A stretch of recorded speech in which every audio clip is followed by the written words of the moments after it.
apologize for the longer than expected break that I took. I had a lot of stuff in regards to finals going on, but thankfully I did quite well in my finals. I received all A's for the first semester of college. I'm quite thankful I did.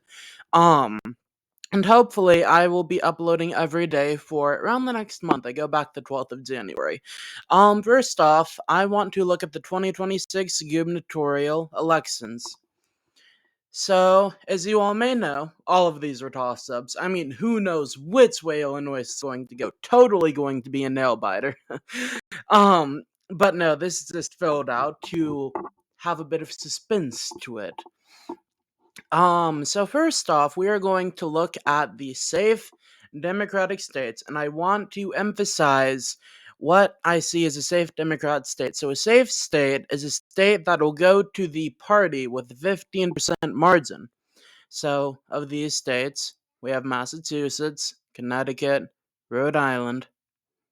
If Rhode Island wants to go to safe, come on, Rhode Island. There we go. It wants to go now. Hawaii.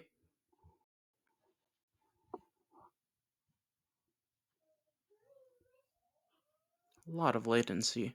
Okay. I have not used this much, folks. And Maryland. I think.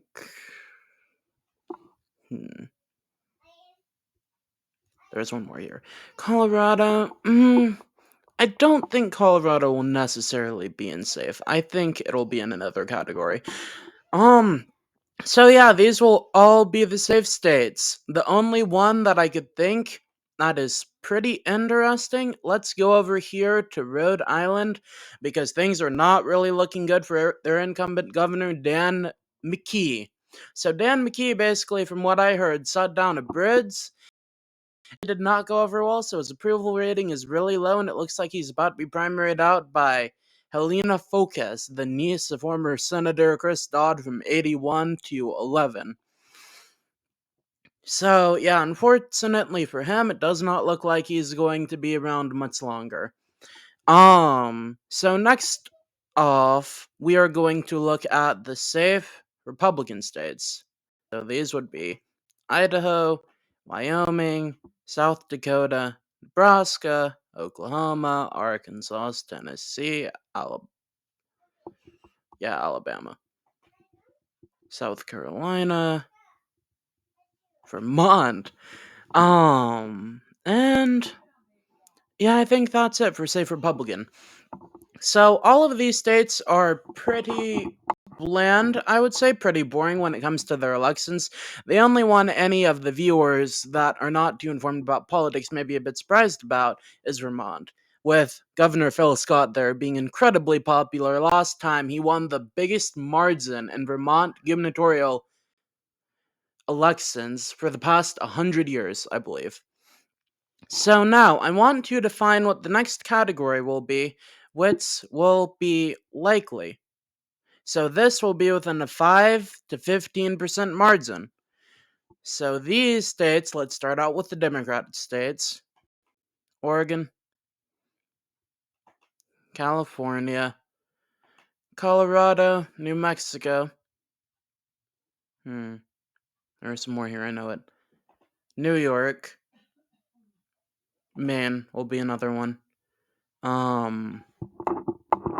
Oh yeah, Illinois. Almost forgot about Illinois. That would have been a bit embarrassing there. So yeah, these are the likely Democrat states, and there are a couple of very interesting races going on here. So first off, I want to look at where is it? There's one very particular. Oh yeah, New York. So New York, at least from what I've seen, Kathy Hochul is really not doing very well. Her approval rating has not been the best. She only won election by 6 points back in 2022. And you know it's bad when your lieutenant governor is trying to primary you out. Right now, she is leading in the polling. She probably will win that primary. But if this wasn't a Trump midterm, it would probably be in the lean Democrat. But due to it being a Trump midterm and Democrats doing better everywhere, her race will probably be likely. I would say Oregon, the former minority leader for, I think it's the Oregon House of Representatives, is running again against Tina Kotek. But from what I have heard and seen, Tina Kotek is pretty popular. Oh, there she is. Christine Drazen. Yeah, leader of the Oregon House. So I think Tina Kotek will win pretty comfortably. Now, I think the race that everybody has been watching and has been pretty hilarious is California. Because the issue the California Democrats have right now is they're running so many big name candidates that they're starting to split the ticket.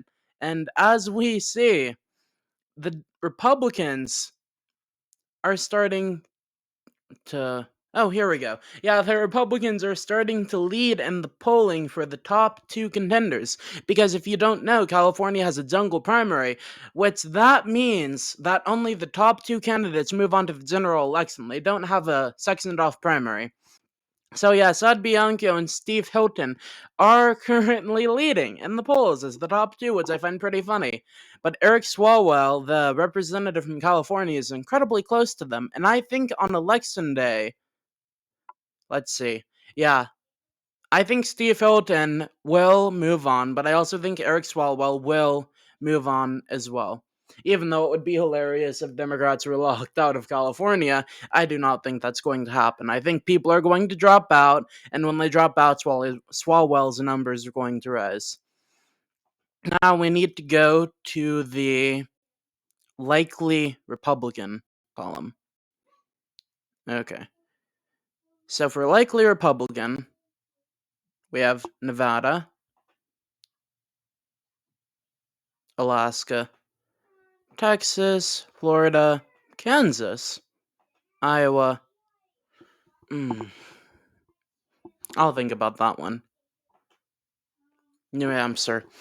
Okay, so for these races, I want to look at a few in particular. First off, we're going to go to.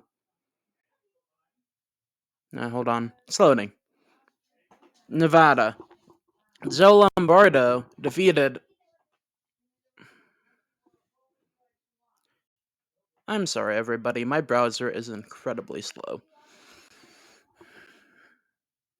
So for Nevada, we are going to be looking at the gubernatorial election in which Joe Lombardo defeated former Nevada Governor Steve Sisolak with a point and a half, which was a pretty good performance, all things considered, in a midterm in which Democrats overperformed. So now Joe Lombardo is running for re-election, and he is currently facing off against probably Aaron Ford, the Nevada Attorney General. He won his last election, where Joe Lombardo won by, I believe, 8 points. He seems like a pretty strong candidate, but Joe Lombardo has a positive approval rating in the state, and I would say with Nevada historically electing Republican governors, Lombardo will probably hold on even during a Trump midterm. Um, Iowa is another one that's very interesting, and this is starting to drum up some interest with. Hold on. Okay, we're about there. Um, with Kim Reynolds not running for re-election, um, who is it in the Democrats? I believe it's Rob Sand running for the Democrats. Yeah, Rob Sand. He's the current only elected official. Well, elected. Yes. Elected state official. And he is pretty popular within the Democrat Party. The last elected official along with him was Tom Miller, who was the Attorney General for 4 consecutive years, and he lost to Brianna Byrd in 22. But I think even though he will get some more support, and it'll be closer than the previous race with Kim Reynolds in 2020, I still think it'll probably be Randy Finestra. I think it should be. But yeah, it'll probably fall within the lean column. The last race I want to cover in this video will be Kansas, because as of right now, they have a Democratic governor, Laura Kelly, and she is ineligible to run again. Um, and as of right now, they don't really have many heavy hitters for the Democrats. Their lieutenant governor turned it down. Their secretary of transportation probably won't go for it. And the minority leader and their representative, maybe Cerise Davids goes for it, but I just don't see it. I think this race could be closer with one of the few people I just mentioned. As of right now, for the Republicans, it looks like, at least from what I've seen and other polling, Jeff Coyler, the former one-year governor who was defeated in 2018 in the Republican primary by, I believe it was their attorney general at the time, or secretary of state. Um, but yeah, that race will flip towards the Republicans. That's the first flip we have in this video. So now I want to look at the lean races. Well, hold on. There's one more race. Oh, I forgot one very important race. My mistake. Pennsylvania will be likely. Stacey Garrity is running against Sasapira, and I think it'll be a lot closer than the 2022 race where Doug Mastriano was just a horrible candidate for Pennsylvania. But I think Sasapira still wins with a likely margin, and I want to make sure I'm not forgetting any races now. No. Mm, I think that's going to be closer. Okay. Now let's go to the lean Democrat column. First off, we have Minnesota. Probably. Minnesota, that's our only lean Democrat as of right now. So Minnesota, Tim Walz is running for re-election for a third term. Which very few Minnesota governors have ran for that, and I think it's been quite a while since one's actually won a third term. I think it's been a good few decades. Okay, where's Minnesota? There's Minnesota. Okay. Yeah, Tim Walz is running for re-election, as I just said, and as of right now, his main opponent will be Lisa DeMuth, the Speaker of the Minnesota House of Representatives. And if you do not know, Minnesota is very divided on the state level and even somewhat on the federal level when it comes to the House of Representatives. It's split an even 4, and the Republicans have the slightest of advantage, as you can see, with them controlling the House of Representatives here, but the Minnesota Democrats control the Senate. And as of right now, you have Lisa DeMuth, Scott Jensen, who is the nominee in 2022, and Mike Lindell. I see this race as being primarily between Lindell and DeMuth. I think C will ultimately have the victory, and I think if it's Mike Lindell, then it would probably be in the likely Democrat column, but I think Lisa DeMuth, with him running for a third term, will make it a lot closer than it should be.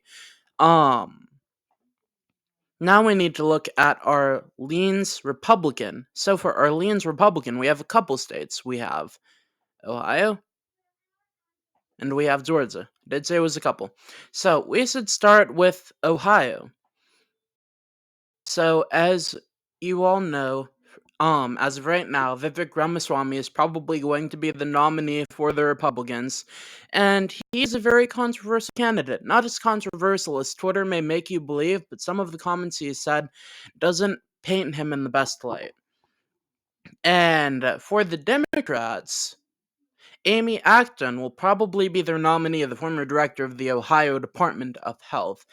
And she has been getting a bit more of a positive reception, and as of right now, the polls have been pretty close here. As you see, Ramaswamy is not leading by a lot. I think ultimately he's not controversial as, like I said, Twitter will make you believe, and I still think with how red Ohio has become, he will ultimately prevail with a likely margin.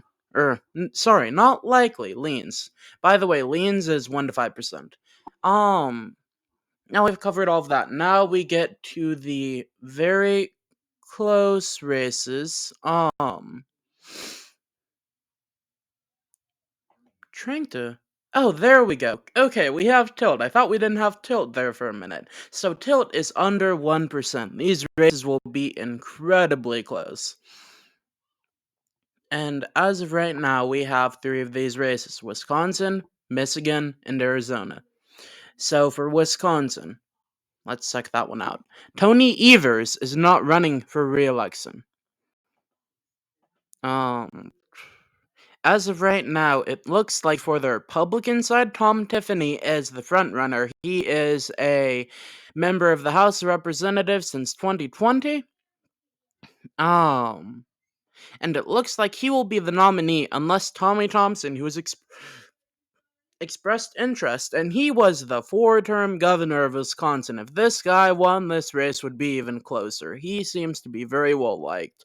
It takes quite a lot in 4 terms in the state. Um, but from the Democratic side, the frontrunner right now is Mandela Barnes. He was the former lieutenant governor for Wisconsin and nominee for the seat, and he only lost it to incumbent Republican Senator Ron Johnson by exactly 1 point. Um, and as of right now, if we go down to the polling, yeah, he's leading in all of the polling. He's doing pretty well. He'll probably be the nominee. But Wisconsin is a bit weird in midterms, and it doesn't particularly favor Republicans during these off-year elections as much, specifically with what we saw with 2022. I think overall this race is going to be a very close, hotly contested race, but I think with it being a Trump midterm, and I think with Mandela Barnes being a more competent candidate, I think overall this race will be tilt Democrat. Now, Michigan. Hold on. There we go. Michigan will be a very interesting race. This race basically comes down to one singular factor. Doug, want to make sure I'm saying his name right.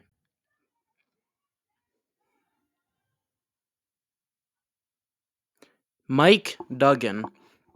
So Mike Duggan, as of right now, is the mayor of Detroit, and he is going to be out of office in January. He did not seek a 4th term.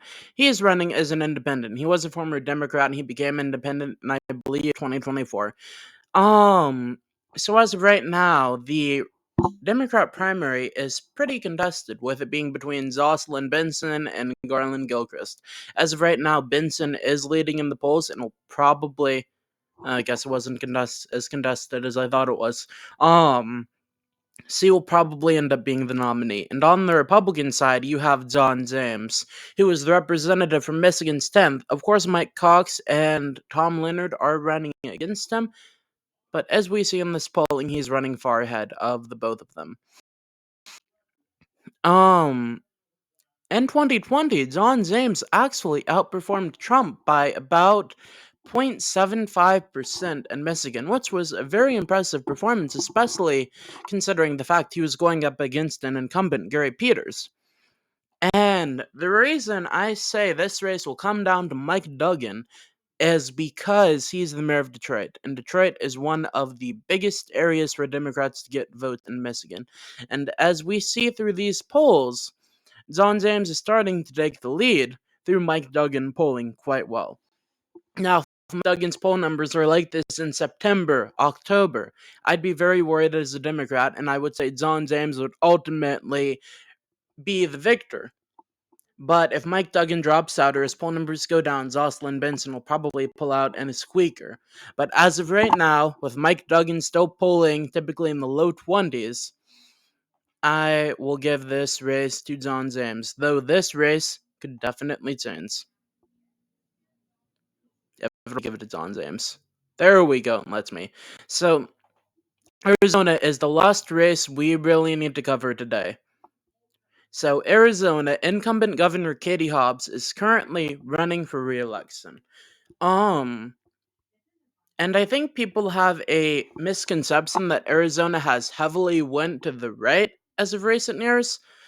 And I would say it has went to the right since 2020, but I would say one of the core reasons Katie Hobbs one is because Katie Hobbs actually respected John McCain, and John McCain is very much adored and beloved in Arizona. He's seen as an amazing guy in Arizona. And Katie Hobbs was continuously praising John McCain, talking about how great John McCain is. I believe she even dedicated, it was either a day or a week to John McCain. And Carrie Lake, the Republican nominee, was continuously bashing John McCain, telling Republic telling John McCain Republican voters to get the AIDS word out of the party, which is going to alienate a lot of voters, and that's what led Katie Hobbs winning by under a point.